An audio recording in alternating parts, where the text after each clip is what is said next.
অন্ধকার থেকে শ্যামামা বেরোচ্ছেন। এই দিকে আমাদের ব্যবসার স্টাইল।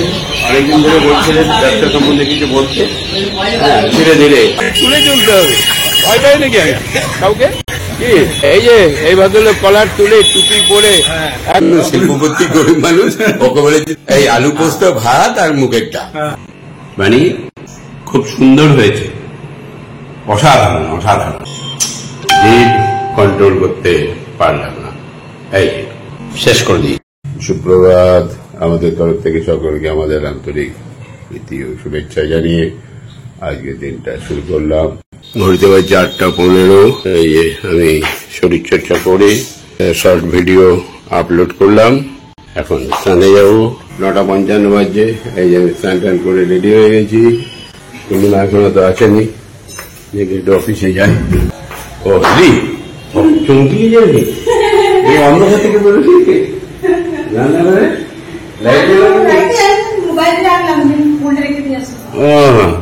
অন্ধকার থেকে শ্যামামা বেরোচ্ছেন। এই আমি বেরোতে যাচ্ছি অফিসে গিয়ে ভাবলাম, বলতে বলতে দেখছি একদম ভয় পেয়ে গেছি আমি একবারে। কঠিন ব্যাপার। নাও তাড়াতাড়ি করো, আমি এটা নিচ থেকে ঘুরে আসি। মর্নিং। আরে ফিরোজা, গুড মর্নিং। আচ্ছা আচ্ছা, এই তো শিখেছি, গুড মর্নিং। বলো তুমি কেমন আছো? বিন্দাস। হ্যাঁ, খুশি আছেন? আমি তো সবসময় খুশি থাকি। আর তো দুঃখের কিছু নাই তো, একদম আনটিল ডেথ। একবারে হাসি দেখতেই পাবে, মরতে মরতেও হাসবো। এই হাসি আর বন্ধ হবে না। অনেক দুঃখ হয়ে গেছে, দুঃখের পালা শেষ, এখন হাসো, শুধু আনন্দ থাকো, খুশিতে থাকো বাবু, ঠিক আছে? আরে রাহুলে দেখেছিস কার বাড়িতে গিয়েছিল, সেখান থেকে ফ্ল্যাট থেকে বেরোচ্ছে, ফেসবুকে দেখলাম। আরে বাবা, রাহুলের হাঁটার স্টাইল কি, বিশাল বাড়ি থেকে বেরোচ্ছে। যাই হোক, এই যে আমাদের বাচ্চা চলে এসছে।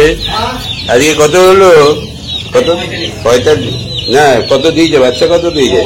2100। এই যে এটা হচ্ছে ডেউল চিক্স। পরশুদিন মানে কালকে ভোর থেকে বেরিয়েছে। হ্যাঁ, তারপরে এটা আসছে আমাদের হাওড়া ডমজলের ওখানে আমাদের হ্যাচারি, উত্তরা হ্যাচারি, সেখান থেকে আসে গাড়িতে রাত্রেবেলায় ভোরের দিকে সাপ্লাই করেছে।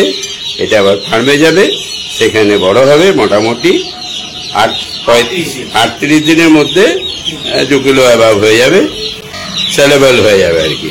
বাচ্চা দিয়ে খাবার গেল, তারপরে ওষুধপত্র এখান থেকে যায়, ওদের সঙ্গে একটা রেট করা থাকে, ফিক্স রেট। এটারও একটা রেট করা থাকে। মার্কেট যাই হোক, সেই রেসপন্সিবিলিটি গুলো আমাদের। চিক্সের দাম একটা ফিক্স আছে, ফিডের দাম একটা ফিক্স আছে, মুরগির দামটাও একটা ফিক্স আছে। সেই দামের উপরে ক্যালকুলেশন করে ওরা ওদের লাভ লোকসান, বাকি ঝুঁকিটা আমাদের। যাই হোক, আপ করতে গেলে ঝুঁকি নিতেই হবে, এটাই তো ব্যবসা নিয়ে হবে নাকি?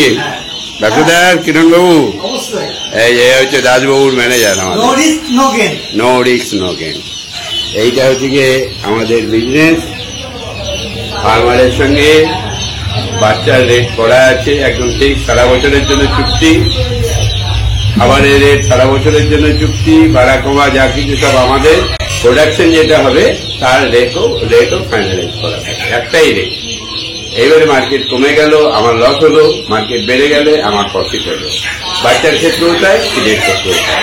তাই জেনারেলি বাচ্চাটা আপ ডাউন করে, ফিডের দাম তো আর কমে না, কারণ জিনিসপত্রের দামের সঙ্গে সঙ্গে ফিডের দাম বাড়াবে। আর বাচ্চাটা যেহেতু কাঁচামাল, সেহেতু এটা কোনো কোনো সময় অনেকটাই ডাউন হয়ে যায়, আবার বিশাল রেট হয়ে যায়। যাই হোক, এর দিকে আমাদের ব্যবসার স্টাইল। অনেকদিন ধরে বলছিলেন ব্যবসা সম্বন্ধে কিছু বলতে, ধীরে ধীরে আবার বলতে লাগে। দেখলাম ভাই, ঠিক আছে, একদম চাঙ্গা। কি খবর জাকির? আজকে কি করছিস? বিটগুলো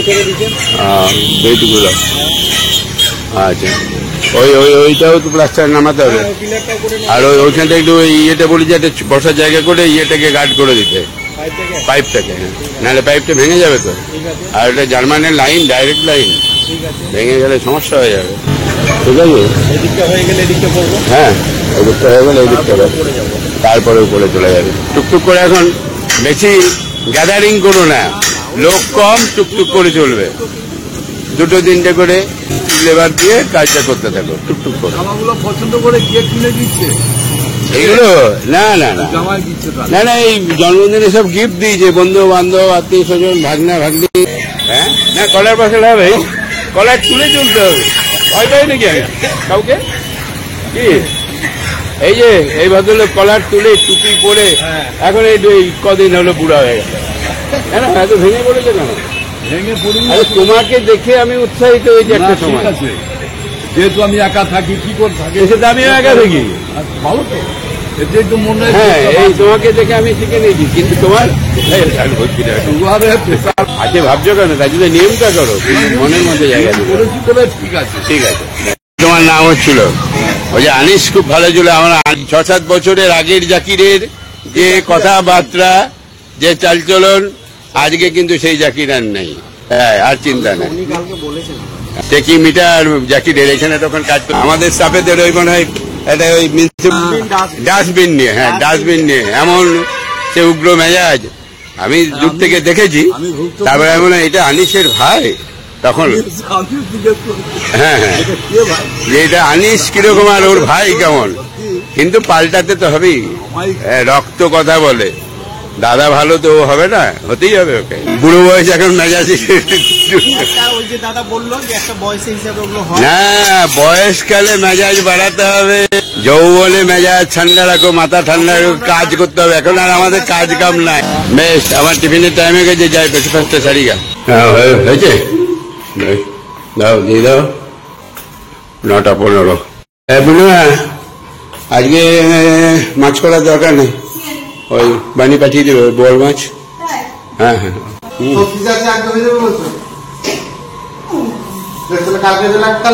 কালকে, হ্যাঁ কালকে যেন অল্প করে নিয়ে আছে, পরশু দিন থাকবো না। ইয়ে আছে কালকে, একাদশী আছে, নিরামিষ হবে। এই চেয়ারটাকে ওইদিকে সরিয়ে দিয়ে উপর থেকে 3-4টে লাল চেয়ার এনে দে আমাকে। হ্যাঁ, আর এটা ওই ঘরে দিয়ে দে, ওই ঘরে দিয়ে দে, কারণ লাল চেয়ার গুলো জায়গা কম নেয়। পূর্ণিমা খাবার নিয়ে এসছে, ডিম। আচ্ছা, একটু পরে দিবি। আরে পূর্ণিমা, দাদা দিদি যে মিষ্টিগুলো দিয়ে গেল, দিয়েছিস সবাইকে?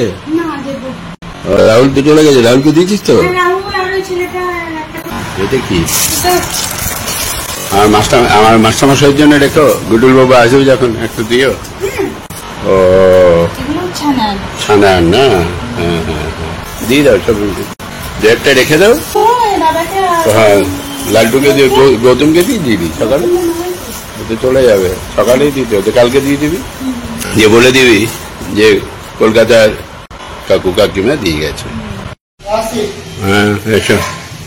এই যে তোমার কথা ভাবছিলাম যে আজকে আবার ডুব মারলো নাকি। উপরে তো হয়ে গেছে নাকি? হুম। আচ্ছা আচ্ছা, আজ কালকে যে করে দিয়েছি, এবারে ফ্যান বাই করে ঘুরছে, এসে একবারে 27-এ দিল, মানে ঠান্ডা হয়ে যাচ্ছে, নিতে পারছে না। কালকে 28-এ দিয়ে রেখেছে ওইটাতে। হ্যাঁ, ওটা তো অনেকদিন হয়ে গেছে না। হ্যাঁ হ্যাঁ হ্যাঁ, যাই হোক, ঠিক আছে, এগুলো করে দাও। আর ওই পূর্ণিমা মনে একটা কি ফটো কি টাঙাও একটু। আর ওই আমার ওই বাথরুম নিয়ে ভুলে যাস না আবার, 2টো পার্টে। হ্যাঁ হ্যাঁ, এখন হচ্ছে আমরা 4 হচ্ছে 16, হ্যাঁ, আর লম্বাটা হচ্ছে আমার 1 ফুট। লম্বাটা 1 ফুট, মানে 16 বাই 12 ইঞ্চি। তাহলে 16 ইঞ্চি বাই 12 ইঞ্চি করে 2টো পার্ট নিয়ে আসতে হবে। রিপোর্টিং আনতে বলে দে, তাহলে ওইটা তুই সৈকতকে বলে দে, ও এনে দেবে, রাখবে। সরি, এখনো সেই সৈকতের নাম চলে আছে, অভ্যাস তো। হ্যাঁ হ্যাঁ, প্লাস্টিকে এমনি সাদা লাইটটা যেন। হ্যাঁ হ্যাঁ, 2টো তার দিয়ে টেনে বেঁধে দিবি। আর ইয়ে ভাইয়ের রেডিওটা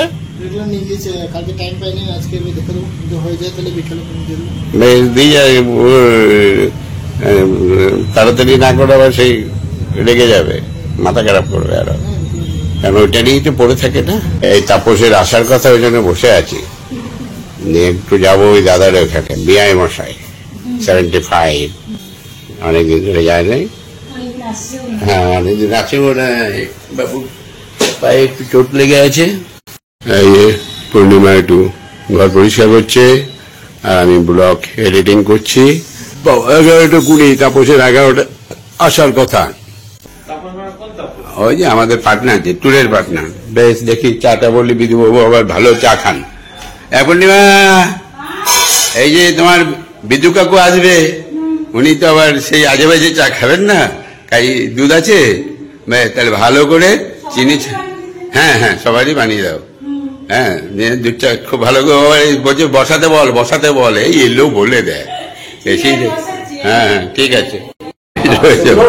আমি এই পূর্ণিমাকে কি বললাম যে তোমার বিদ্যু কাকু আসছে, এখনই এসে দেখবে। গত পরশুদিন কোম্পানি আমাকে বলেছিল 50 কবে হবে। আমি বললাম তো এমনি তো পয়সা থাকে না সারা বছর, আবার এখন তো বর্ষাকাল, তো বাজার আরো খারাপ। কোম্পানি আমাকে পরশুদিন দায়িত্ব দিচ্ছিল তোমাকে বলার জন্য। তাই বললাম যে এই মুহূর্তে বলাটা কি ঠিক হবে? হ্যাঁ, তবুও তো ইচ্ছা তো ওর আছে। হ্যাঁ, খাওয়াবার ইচ্ছা তো সবসময় থাকে, নিজে থেকেই বলেছে। ঠিক আছে, দেখা হলে এখন বলা যাবে, অসুবিধা কি আছে। এই অবধি কথাবার্তা হয়েছিল, কিন্তু আমি ফোনটা করি নেই আর কি। হ্যাঁ, ঠিক আছে। খিচুড়ি আর ব্রয়লার মাংস। ব্রয়লার তো এগুলো চলে না, এগুলো খিচুড়ি হবে না, ভাতই হবে, ডাল ভাত সবজি, কিচ্ছু দরকার নেই। সে তুই যা খাওয়াবি ওটা নিয়ে কোনো ব্যাপার না। আলু পোস্ত ডাল ভাত এটা তুমি করো, তারই হবে। এবারে যদি তুমি মাছ খাওয়াবে, মাংস খাওয়াবে, না খাওয়াবে। বিধুবাবু একাদশী পালন করে, প্রদীপ দেব একাদশী পালন করে, আনন্দ রায় দীর্ঘদিনের এর একাদশী পালন করে, ম্যানেজার বাবু করে। এদের উৎসাহে আমিও চেষ্টা করব। সবাই করছে, এরা ভালো আছে, আমিও চেষ্টা করব। উদ্যোগ নিয়েছি। এর আগের সপ্তাহে আগের একাদশীতে নিরামিষ খেয়েছি। এই কালকে যে একাদশী আছে নিরামিষ তো অবশ্যই হবে। দুপুরবেলা একটু ডালিয়া বানাবো, মানে ভাতটাকে বন্ধ করতে হবে। রুটিও বন্ধ, ওটস চলবে। ঠিক, চাটা ফার্স্ট ক্লাস হয়েছে। পূর্ণিমা, পূর্ণিমা, চা বানিয়েছিস রে বাবা, সাংঘাতিক চা বানিয়েছিস। না, সত্যিই চাটা খুব সুন্দর হয়েছে। আমার জন্য বিস্কুটের কৌটোটা দিয়ে দিত, কারণ আমি বিস্কুট মাঝে মধ্যে মনটা 2 টাকা 4 খেয়েছি তো, কৌটো দিয়ে তো 1 গ্লাস চা দিত, মনের মতো করে চা। কিন্তু এইরকম চা কি আছে করেছিস? সত্যি কথাই না, চাটা সত্যি সত্যি ভালো, সত্যি ভালো। আমিও খেয়ে দেখি। এই 1:05 আমাদের সেই 11:30 থেকে বসেছি, গল্প হলো। নিয়েছিল প্রথমে শিল্পপতি এলেন, তারপরে উনি এসে বললেন বিদুকে ডাকি, না আসরটা জমবে না, বিদু ছাড়া জমে না, কারণ বিদু ভালো কথা বলতে পারে, মজার কথা বলতে পারে। হ্যাঁ, নিয়ে খুব আনন্দ বলতে পারি কিনা জানি না, বকবকটা একটু বেশি করি, বলে ফেলি। মাঝে মধ্যে একটু রেখে টেকেও যায় আমার উপরে, কি করবো, করার নেই। আমার মুখে যেটা বেরোয় সেটাই বলি আর কি। যাই হোক, ভালো মন্দ নিয়ে আছি, ঠিক আছে। তা পরবর্তী পিকনিকের ডেটটা মোটামুটি প্রাইমারি হলো, আজকে থেকে গিয়ে হয়ে যাবে। হ্যাঁ, ডেটটা করে নিতে হবে, এটা অনুকূল সরকারই দেবে। হ্যাঁ, মোটামুটি সরকার ওকে বলেছি, হতো গরিব মানুষ, শিল্পপতি গরিব মানুষ, ওকে বলেছি তুই আলু সিদ্ধ ভাত আর এই আলু পোস্ত ভাত আর মুগেরটা নিরামিষ করে। অত নিচে নামবে না, কি করবে এইটুকু আমাদের চাহিদা। এরপরেও যদি কিছু ব্যবস্থা করে সেটা আপনারা ব্লগে দেখতে পাবেন, যেদিন হবে সেদিন আপনারাও কি করেছে আমাদের জন্য। আমরা যেমন আনন্দ করবো, আপনাদেরকে তা আমরা শেয়ার করবো, এইটুকু বলতে পারি। ঠিক আছে, আপাতত বাড়ি চললো, আপাতত সব বাড়ি চলো। চলো, বেশ সন্ধ্যের সময় আবার দেখা হবে। এই যে চাটা শেষ হলো। আজকে যাওয়ার কথা ছিল দাদার বাড়িতে, সুনির্মলদার বাড়িতে, তাপস তো আর এলোই নাই। 1:15। হ্যাঁ, আর তুমি থাকবে এখানে? তাহলে তাও দিয়ে দাও। এই যে ভাত বানিয়ে নিলাম, আর এই যে বোয়াল মাছ আলু দিয়ে করেছে। আমি ঝোল খাই না বলে ঝোল দেয়নি। আর এটা কি সবজি করেছে বুঝতে পারছি না কি করেছে, যাই হোক একটা সবজি বটে, খেয়ে বুঝতে পারবো। আর এই যে আমার এই সবজি করা আছে, আর এই যে ডাটা দিয়ে ডাল। এটা হচ্ছে চিংড়ি মাছ দিয়ে সম্ভবত কাঁঠালের বীজ, দারুণ হয়েছে খেতে। মানে অপূর্ব। দেখি মানে জিজ্ঞেস করবো, হ্যাঁ কাঁঠালের বীজ কি হবে এটা? কাঁঠালের বীজ দিয়ে চিংড়ি মাছ দিয়ে করেছে। আর কি দিয়েছে আমার ঠিক যে বলতে পারছি না, তবে খুবই টেস্টি হয়েছে, যার জন্য আমি এই যে নিয়ে নিয়েছি। আমার এই সবজিটা অর্ধেকটা নিলাম, এটা এখনো নিয়েছি, মনে হচ্ছে এটা একটু নেবো, ভালো লাগছে খেতে। আর এই যে 1 পিস মাছ নিয়ে নিয়েছি, 2 পিস আলু নিয়ে নিয়েছি। মানে খুব সুন্দর হয়েছে, অসাধারণ অসাধারণ। সবজিটা এই অর্ধেকটা রেখে দিলাম। আর এই যে পানির এই যে অসাধারণ কাঁঠালের বীজ দিয়ে চিংড়ি মাছ এইটুকু নিয়েছি। মনে হচ্ছে এটা একটু নেবো, হয়তো শেষও করে দিতে পারি। না, পারলাম না, জিভ কন্ট্রোল করতে পারলাম না, এই শেষ করে দিয়েছি। বানির যে সবজি পাঠিয়েছে একদম পুরো ফিনিশ। আমাদের সবজিটা রাখলাম, আর এই যে মাছ। হ্যাঁ, এই বানিকে ফোন করে জানলাম, হ্যাঁ ঠিকই ধরেছি, ওটা কাঁঠালের বীজ চিংড়ি মাছ দিয়ে। 5:10 চাটা বসাই, জলটা উঠে গেছে। 5:05 আমার ব্লগ রেডি করা হয়ে গেছে, এডিটিংও কমপ্লিট। ওই জানলাটা খুলতে হবে, স্নানটা করে নি। চিংড়ি মাছ দিয়ে ওই কাঁঠালের বীজ দিয়ে চিংড়ি মাছ দিয়ে যা বানিয়েছিল না, দারুণ করেছে। হ্যাঁ, আমি বোয়াল মাছ আর খেতেই ভালো লাগলো না। 1 পিস তুলেছিলাম, ওটাই খেয়েছি। আর মাছ তো 2 পিস রয়ে গেছে, কাজে ওটা ম্যানেজারের জন্য, আমার জন্য তুমি ইয়ে করো, বাটা মাছ 2-3টে বাটা মাছ একটু ভেজে দাও, ভাজা। আর সবজি একটা মোটা করে সবজি করো। আর হ্যাঁ, রুটিটা আমার তো 2 পিসে হয়ে যায়, ম্যানেজারের 4 পিস রুটি করিস, মনে হয় 1 পিস বাড়িয়ে দিবি। কারণ আমি অনেক সময় একটা নিই, হ্যাঁ আমি অনেক সময় একটা হয়তো নিলাম বা 1.5টা নিলাম, তখন ওর কম পড়ে যায়। ও বললে তুই যদি বলি 2টো করবো, ও বলে হ্যাঁ তাই করবো। আর যদি 6টা করে রাখি, 6টাও খাবে। ও এক অদ্ভুত চরিত্র, ওকে বোঝার খুব মুশকিল। যাই হোক, বোঝার দরকার নেই, ওর মতো থাক। আমি যেখানে বুঝেছি, তুমি ওই 5 পিস আটা রুটি করবো আর 2 পিস যাও। এই যে মাস্টারমশাইয়ের কাছে চলে এলাম। হ্যাঁ, রিসাইকেলিংটা খুঁজে পাচ্ছিলাম না, নিয়ে আসে আবার দেখলাম, তারপরে ওগুলোকে ডিলিট করলাম, করে আবার স্পেস পেলাম, দিয়ে ব্লগটা আপলোড করছি। হ্যাঁ, শ্রীরামকৃষ্ণ বলেছে যে যতদিন বাঁচি ততদিন শিখি। শিখি, হ্যাঁ, শিক্ষার শেষ নাই। বাবা, হয় না কেন? ও, মাছ ভাজছো, আর কি করলে? সবজি আর রুটি। এই যে মাছ ভাজা, বাটা মাছ, চারখানা দিয়েছি। এই যে মাছ ভাজা আছে, সবজি আছে, এটা আবার কি? এই যে বোয়াল মাছ, বোয়াল মাছ আছে, রুটি আছে, হবে? বেশ, এটা কি শেষ করে দিই নাকি আজকে কর্মকাণ্ডটা? আজকে তাড়াতাড়ি ঢুকে গেলাম, 9:05। আজকে আর আমাদের অবসর থেকে যাওয়া হলো না। 8টার সময় বেরোবো, তো মানে এই স্লোলি খুব করে বৃষ্টি নিয়ে ওখান থেকে কমরেড বিদ্যুৎ ফোন করলো যে বন্ধু আর এসে লাভ নাই, কারণ নেট করেছে বলে সবাই গাড়ি চলে যাচ্ছে। আমি জেনারেলি 8:10-15 যাই, 9টা সাড়ে 9 ওখানে থাকি। তাই এবারে ওরা আসর ভেঙে দিয়েছে, নিচে গিয়েই বসলাম। যেহেতু ছিল, আমি ছিলাম, আমি ম্যানেজারবাবু, ওখানে একটু চাটা খেলাম, তারপরে বলে এলাম, ম্যানেজার দেখিয়ে দিলাম। আজকের মতন ব্লগটাকে এখানে শেষ করছি। শুভরাত্রি, সকলেই ভালো। Good night ম্যানেজারবাবু।